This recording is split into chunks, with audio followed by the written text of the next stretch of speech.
ਮੈਂ ਤੁਹਾਨੂੰ ਕਹਿ ਰਿਹਾ ਤੁਸੀਂ ਰਿਪੋਰਟ ਸਰ ਦਰਜ ਕਰੋ, ਪਰਚਾ ਦਰਜ ਕਰੋ ਇਹਦੇ ਤੇ। ਇਹ ਹਕੀਮ ਨਹੀਂ ਹੈਗਾ, ਤੁਸੀਂ ਨਹੀਂ ਇਹਨੂੰ ਸਮਝਦੇ, ਫਰਾਡੀ ਹੈ ਬੜਾ ਵੱਡਾ। ਨਹੀਂ ਮਸਲਾ ਕੀ ਬਣਿਆ, ਤੁਸੀਂ ਤੇ ਇਹਦੇ 'ਚ ਬਹੁਤ ਕੁਛ ਲਿਖ ਛੜਿਆ, ਤੇ ਉਹ ਤੇ ਮੈਨੂੰ ਲੱਗਦਾ ਕੋਈ ਨਮਾਜ਼ੀ ਪਰਹੇਜ਼ਗਾਰ ਦੇ ਬੰਦੇ ਨੇ, ਤੁਸੀਂ ਕਿਹੋ ਜਿਹਾ ਇਲਜ਼ਾਮ ਲਗਾਤਾ? ਹੋਇਆ ਕੀ ਮਸਲਾ ਦੱਸੋ ਜ਼ਰਾ। ਸਰ ਜੀ ਇਹਦੇ ਕੋਲ ਇਲਾਜ ਕਰਾਉਂਦਾ ਰਿਹਾ, ਸ਼ੂਗਰ ਸੀ ਸਰ ਮੈਨੂੰ। ਅੱਛਾ ਜੀ। ਸ਼ੂਗਰ ਸੀ ਤੇ ਉਹ ਮਸਲਾ ਸੀ ਵਿੱਚ। ਮਸਲਾ ਸੀ? ਕਾਹਦਾ ਮਸਲਾ ਸੀ ਭਾਜੀ? ਨਹੀਂ ਨਾ, ਕਈ ਗੱਲਾਂ ਮੈਂ ਤੁਹਾਨੂੰ ਬਾਅਦ ਚ ਵੀ ਦੱਸਦਾ। ਮਸਲਾ ਸ਼ੂਗਰ ਦੀ ਵਜ੍ਹਾ ਦੇ ਵਿੱਚ ਮਸਲਾ ਪੈਦਾ ਹੋ ਜਾਂਦਾ ਬਾਡੀ ਦੇ। ਉਹ ਭਾਈ ਇਹਨੇ ਕੋਲ ਇਲਾਜ ਕਰਾਇਆ, ਰੁਪਈਆ ਇਹਨੇ 20,000 ਮੈਨੂੰ ਲਿਆ। ਅੱਛਾ। ਮੇਰੇ ਆਰਾਮ ਕੋਈ ਨਹੀਂ ਰਿਹਾ, ਤੇ ਪਰਚਾ ਕਰੋ, ਬੜਾ ਵੱਡਾ ਫਰਾਡੀ ਹੈ। ਨਹੀਂ ਮੈਨੂੰ ਮੈਂ ਫਰਾਡੀ ਕਹਦਾ ਯਾਰ, ਫਰਾਡ। ਮੇਰਾ ਮਤਲਬ ਹੈ ਮੈਂ ਤੂੰ ਵਕੀਲ ਸਾਹਿਬ ਸ਼ਰਮ ਕਰੋ, ਤੁਸੀਂ ਮੇਰੇ ਕੋਲ ਪੈਸੇ ਲਏ, ਇਲਾਜ ਦੇ ਪੈਸੇ ਇਹਨੇ ਕਾਹਦੇ ਲਏ ਸੀ ਦੱਸੋ ਮੈਨੂੰ? ਪਹਿਲਾਂ ਤੇ ਬੋਲਣ ਦੀ ਤਮੀਜ਼ ਸਿੱਖੋ ਕਿਸੇ ਬਜ਼ੁਰਗ ਨੂੰ। ਇਹ ਬਜ਼ੁਰਗ ਇਸ ਤਰੀਕੇ ਦੇ ਨਾਲ ਕਦੀ ਸੱਦੀ ਤਾਂ ਨਹੀਂ। ਇਹ ਬਜ਼ੁਰਗ ਵੇਖੋ, ਇਹਦੀ ਮਾਂ ਨੇ ਢਿੱਡੋਂ ਜੰਮ ਕੇ ਇਹਨੂੰ ਕਦੀ ਨਹੀਂ ਚੁੰਮਿਆ। ਇਹ ਇੱਥੇ ਤੁਹਾਡੇ ਸਾਹਮਣੇ ਮੌਜੂਦ ਬਣਿਆ। ਚਲੋ ਵੇਖ ਸਾਹਿਬ, ਨਹੀਂ ਉਹ ਇੱਕ ਅਲੱਗ ਗੱਲ ਹੈ। ਹਕੀਮ ਸਾਹਿਬ ਤੁਸੀਂ ਦੱਸੋ, ਤੁਸੀਂ ਮੁਸਤਨਦ ਹਕੀਮ ਹੋ, ਕੋਈ ਮਤਲਬ ਕਾਲਜ ਤੋਂ ਡਿਗਰੀ ਵਗੈਰਾ ਲਈ? ਹਾਂ, ਇਹ ਤੇ ਪਹਿਲਾਂ ਰਿਸ਼ਤੇ ਕਰਾਉਂਦਾ ਸੀ। ਇਧਰ ਕਰੀ ਰਿਸ਼ਤੇ ਕਰਾਉਂਦਾ? ਇਹ ਪਹਿਲੇ ਰਿਸ਼ਤੇ ਕਰਾਉਂਦਾ ਹੈ ਜਨਾਬ, ਬਾਅਦ ਚ ਹਕੀਮ ਬਣਿਆ। ਇਸ ਤੋਂ ਪਹਿਲਾਂ ਤੋਤਾਂ ਤੋਂ ਲਾ ਕੇ ਸ਼ਹਿਦ ਵੇਚਦਾ ਮੈਂ ਆ ਵੇਖਿਆ ਉਹ ਜਨਾਬ ਇਹਨੂੰ। ਨਹੀਂ ਜਲਦੀ ਹਕੀਮ ਹੈ ਜਨਾਬ, ਬਿਲਕੁਲ ਐਵੇਂ ਤਮਾਸ਼ਾ ਨਹੀਂ। ਮੈਂ ਉਹ ਕਿਤੇ ਨਹੀਂ, ਅਸੀਂ ਉਹ ਦਾੜੀ ਰੱਖ ਲਈ, ਕਦੀ ਮੁੱਛਾਂ ਬਣਾ ਲਈ ਜਨਾਬ। ਨਹੀਂ ਮੈਂ ਜਿਹੜਾ ਹਕੀਮ ਸਾਹਿਬ ਤੁਸੀਂ ਦੱਸੋ ਨਾ, ਕੋਈ ਕੋਰਸ ਵਗੈਰਾ ਕੀਤਾ ਹੈ ਤੁਸੀਂ? ਮਤਲਬ ਕਈ ਹੁਕਮਾਨ ਹੈ ਨਾ, ਤਿਬੀਆ ਕਾਲਜ ਤੋਂ ਪੜ੍ਹੇ ਹੋਏ, ਮੁਸਤਨਦ ਕਾਲਜ ਤੋਂ ਪੜ੍ਹੇ। ਵੇਖੋ ਜੀ ਗੱਲ ਇਹ ਵੇ ਕਿ ਕੋਈ ਜ਼ਰੂਰੀ ਨਹੀਂ ਇਸ ਗੱਲ ਦਾ ਕਿ ਭਾਈ ਕੋਈ ਬੰਦਾ ਕਿਸੇ ਜਗ੍ਹਾ ਤੋਂ ਪੜ੍ਹ ਕੇ ਹੀ ਆਏ ਤੇ ਤਾਂ ਵਾਸਤੇ ਉਹ ਬਣ ਸਕਦਾ। ਇਸ ਤਰ੍ਹਾਂ ਇਲਾਜ ਕਰਦੇ ਤੇ ਪਤਾ ਲੱਗਦਾ ਹੈ। ਇਲਾਜ ਕਰਦੇ ਇਲਾਜ ਕਰਦੇ ਬੰਦੇ ਫੜਕਾਈ ਜਾਓ ਸਾਰੇ ਗਲੀ ਮੁਹੱਲੇ ਜਨਾਬ। ਤਾਈ ਹਕੀਮ ਉਹ ਭਾਜੀ ਮੇਰੀ ਗੱਲ ਸੁਣੋ, ਇਹਨੇ ਮੈਨੂੰ ਕਿਹਾ ਸਰ ਜੀ ਕਿ ਜਿਹੜਾ ਨਾ ਆਪਣੀ ਖੁਰਾਕ ਬਦਲ ਲੈ। ਮੈਂ ਖੁਰਾਕ ਬਦਲੀ, ਮੈਂ ਖਾਣਾ ਕੀ? ਹਕੀਮ ਸਾਹਿਬ ਕਹਿੰਦਾ ਤੂੰ 5 ਦਿਨ ਕੁਕੜਾਂ ਦੇ ਪੰਜੇ ਖਾਣੇ ਨੇ। ਮੇਰੀ ਜ਼ੁਬਾਨ ਤੇ ਚਰੀਟਾ ਪੈ ਗਿਆ ਭਾਜੀ। ਨਹੀਂ ਉਹ ਪੰਜੇ ਖਾ ਕੇ ਕੁਕੜਾਂ ਦੇ। ਨਹੀਂ ਮੈਨੂੰ ਪਰਚਾ ਬਣਦਾ ਜੀ, ਪਰਚਾ ਬਣਦਾ। ਤੁਹਾਨੂੰ ਗੱਲ ਸਹੀ ਦੱਸਣਾ, ਮੇਰੀ ਜ਼ੁਬਾਨ ਪਾੜ ਗਈ। ਪੰਜੀ ਮੁਰਗੇ ਤੈਨੂੰ ਕਿਹਾ ਤੇ ਇੱਕ ਗੋਸ਼ਤ ਤੇ ਮੈਨੂੰ ਘਰ ਪੰਜੇ ਤੂੰ ਖਾਣੇ ਸਨ। ਮੈਨੂੰ ਜਦੋਂ ਗੋਸ਼ਤ ਤੇ ਨਹੀਂ ਆਇਆ, ਮੈਂ ਕਾਹਦੀ ਦੁਆ ਕਰਾਂ ਤੇ ਕਾਹਦੀ ਦੁਆ ਦਿਆਂ? ਨਹੀਂ ਗੋਸ਼ਤ ਤੁਹਾਨੂੰ ਜੀ ਤੈਨੂੰ ਸਦਕਾ ਲੱਗਦਾ ਤੈਨੂੰ ਗੋਸ਼ਤ ਦੇ? ਨਹੀਂ ਠਹਿਰੋ ਜੀ, ਠਹਿਰੋ ਇੱਕ ਮਿੰਟ। ਕੀ ਹੈ ਦੇਖੋ ਨਾ, ਮੇਰੀ ਗੱਲ ਸੁਣੋ।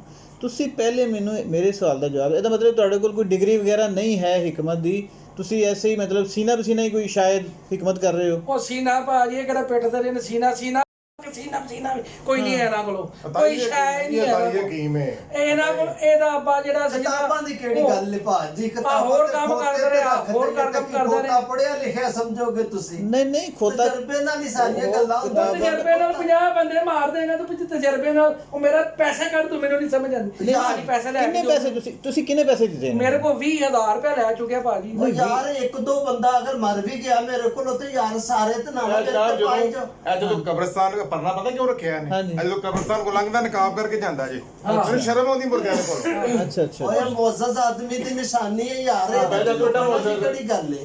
ਹਾਂਜੀ ਮੁਅੱਜ਼ਜ਼ ਬਣਿਆ ਫਿਰਦਾ ਸਾਰੇ ਅੱਧਾ ਸ਼ਹਿਰ ਭਾਜੀ ਕੱਢੇ ਦਾ ਨਹੀਂ, ਜਿਹਨੂੰ ਪਤਾ ਕਾਹ ਕੱਢੇ ਦਾ। ਜਾਲੀ ਹਕੀਮ ਜੇ ਨਾ ਕੁਛ ਦੇਣਾ ਨਾ ਕੁਛ ਲੈਣਾ। ਸ਼ੂਗਰ ਦਾ ਇਲਾਜ ਕਰਵਾਉਣ ਵਾਸਤੇ 20,000 ਰੁਪਏ ਉਹ ਨਾਲ ਆਪਣੇ ਘਰ ਦੇ 200 ਕੰਮ ਕਰਵਾ ਲੈਂਦੇ ਨੇ। ਕੀ ਕੰਮ ਕਰਾਉਂਦੇ ਤੁਹਾਡੇ ਕੋਲੋਂ?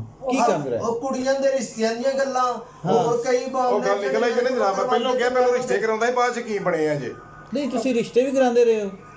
ਐ ਹੁਣ ਮੇਰਾ ਕਿਸੇ ਮਰੀਜ਼ ਦਾ ਹੀ ਫੋਨ ਹੋਣਾ ਹੈ, ਮੈਂ ਤੁਹਾਡੀ ਗੱਲ ਕਰਾ ਦੇਣਾ। ਨਹੀਂ ਮੇਰੀ ਗੱਲ ਨਾ ਕਰਾਓ ਤੁਸੀਂ, ਮੇਰੀ ਛੋੜੋ, ਇਹਨੂੰ ਬੰਦ ਕਰ ਦਿਓ ਨਾ ਥੋੜੀ ਦੇਰ। ਬੰਦ ਕਰਦੇ ਡਰਦੇ, ਬੰਦ ਕਰ ਥਾਣੇ ਬੈਠਾ ਭਾਈ ਡਰਦੇ ਭਾਈ। ਬੰਦ ਕਰਦਾ ਹੈ ਬੰਦਾ, ਨਹੀਂ ਠੀਕ ਹੈ ਭਾਜੀ।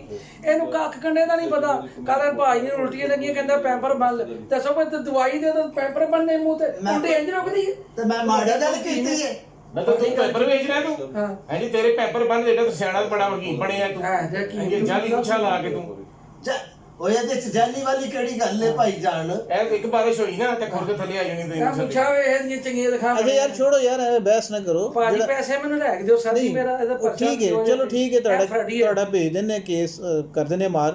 ਲੇਕਿਨ ਮਸਲਾ ਇਹ ਵੇ ਕਿ ਇਹ ਇਹਨਾਂ ਕੋਲ ਨਾ ਤੇ ਡਿਗਰੀ ਹੈ ਕੋਈ, ਤੁਹਾਡੇ ਕੋਲ ਹਕੀਮ ਸਾਹਿਬ ਨਾ ਕੋਈ ਚੀਜ਼ ਹੈ, ਤੁਸੀਂ ਕਿਸ ਨਾਲ ਇਲਾਜ ਕਰਦੇ ਫਿਰਦੇ ਹੋ? ਸਾਡੇ ਮਹੱਲੇ 'ਚ ਜਾ ਕੇ ਪੁੱਛੋ, ਮੈਂ ਹਰ ਬੰਦੇ ਦਾ ਇਲਾਜ ਕੀਤਾ ਤੇ ਠੀਕ ਵੀ ਕੀਤਾ ਹੈ। ਉਹ ਤੇ ਮਹੱਲੇ 'ਚ ਬੱਚੇ ਕਿੰਨੇ ਨੇ ਜਨਾਬ? ਇਹ ਵੀ ਤੇ ਗਿਣੋ ਜਾਂ ਗਿਣਤੀ ਕਰੋ ਆਪਣੇ ਮਹੱਲੇ ਦੇ ਵਿੱਚੋਂ। ਉਹ ਦੋ ਤਰ੍ਹਾਂ ਮਰ ਗਏ ਤੇ ਇਹਦਾ ਕੀ ਮਤਲਬ ਹੋਇਆ ਉਹ ਅੱਲਾ ਦੇ ਬੰਦੇ ਹੋ, ਖੁਦਾ ਦਾ ਖੌਫ ਕਰੋ। 2-3 ਬੰਦੇ ਇਨਸਾਨੀ ਜਾਨ ਹੈ, ਬੰਦੇ ਮਾਰ ਦਿਓ ਤੁਸੀਂ। ਤੁਹਾਡੇ ਤੇ ਪਰਚਾ ਹੋ ਜਾਵੇ 302 ਦਾ। ਇਹਦੀ ਦਵਾਈ ਬੜੀ ਲੰਮੀ ਅਮਲ ਕਹਿੰਦਾ ਹੈ, ਦਵਾਈ ਜਿਹੜੀ ਹੈ ਜੀ 3 ਸਾਲ ਖਾਣੀ ਪੈਣੀ। ਸਾਡੇ ਮਹੱਲੇ ਜਿਹੜਾ ਬੰਦਾ ਸੀ ਉਹਨੇ ਕੀ ਦਿੰਦਾ ਰਿਹਾ ਵਿਚਾਰਾ, 3 ਸਾਲ ਉਹਨੇ ਖਾਧੀ, ਐਡੀ ਪੱਥਰੀ ਉਹਦੇ ਅੰਦਰ ਬਣ ਗਈ ਭਾਜੀ।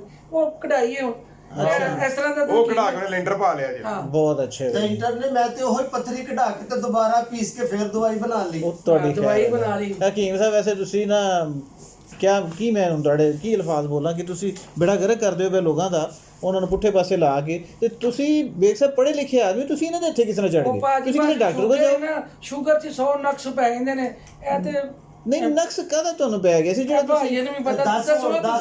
ਦੱਸ ਹੁਣ ਦੱਸ ਕੀ ਇਹਨਾਂ ਨੂੰ ਵੇਖ ਸਾਹਿਬ ਨੂੰ ਜ਼ਰਾ ਨਾ ਕੋਈ ਨੁਕਸ ਬਣ ਗਿਆ। ਉਹ ਅੱਲਾ ਦੇ ਬੰਦੇ ਨੁਕਸ ਘੰਟਾ ਹੋ ਗਿਆ ਤੇ ਨਕਸ ਕਰ ਰਹੇ। ਮੈਨੂੰ ਦੱਸੋ ਜੀ ਮਸਲਾ ਕੀ ਹੋਣਾ? ਨੁਕਸ ਜਿਹੜਾ ਨਾ ਨਕਾਬਲੇ ਬਿਆਨ ਹੈ ਨਾ, ਹੁਣ ਤੁਸੀਂ ਉਹ ਸਮਝਿਆ ਕਰੋ, ਤੁਸੀਂ ਆਪ ਸਿਆਣੇ ਹੋ ਜਨਾਬ। ਨੁਕਸ ਚਾਹੀਦੇ ਬਣ ਜਾਂਦੇ ਸ਼ੁਗਰ ਦੇ ਵਿੱਚ।